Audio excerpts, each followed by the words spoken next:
लोक काय काय प्लॅन्स करतात संडेचे, पण आपला संडे तर आरामात सुरू होतो. चक्क 11:15ला जाग आलीये मला.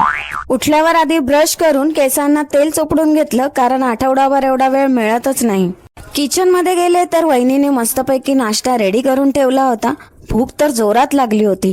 मस्त नाश्ता उरकून जरा निवांत बसले तर लक्ष गेलं माझ्या नखांकडे. बाप रे, नख एवढी बेकार वाढली होती ना, एक मोठं, एक छोटं, एक तुटलेलं. इतकी घाण दिसत होती की शेवटी आज वेळ काढून त्यांचा सोक्षमोक्ष लावलाच. सगळी नख कापून टाकली. त्यानंतर घेतली एक कडक आंघोळ झाल्यावर मी भरपूर पाणी प्यायले, कारण स्किनसाठी चांगलं असतं म्हणतात.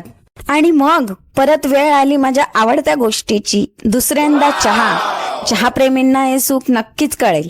तेवढ्यात आमचा क्रिश मस्त नवीन हेअरकट करून आला, एकदम हिरो दिसतोय. आणि दुसरीकडे आमच्या वहिनीचा मस्त फोटोशूट चालू होता. मस्त रेडी शेडी होऊन ती पोजेस देत होती.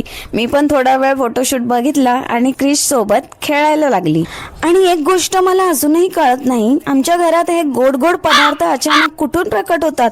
मला लिटरली माहित नव्हतं की हे कोणी आणलं. संध्याकाळी आईने ही मलाई आणली होती. आता नक्की याला काय म्हणतात, पण खायला जाम भारी लागते. आम्ही तर मलाईच बोलतो बाबा. तुम्हाला नाव माहित असेल तर नक्की कमेंट्स मध्ये सांगा. मग रूम आवरायला घेतली. कितीही आवराआवर केली तरी पसारा होतोच, कारण आमच्या घरात क्रिश नावाचा प्राणी राहतो.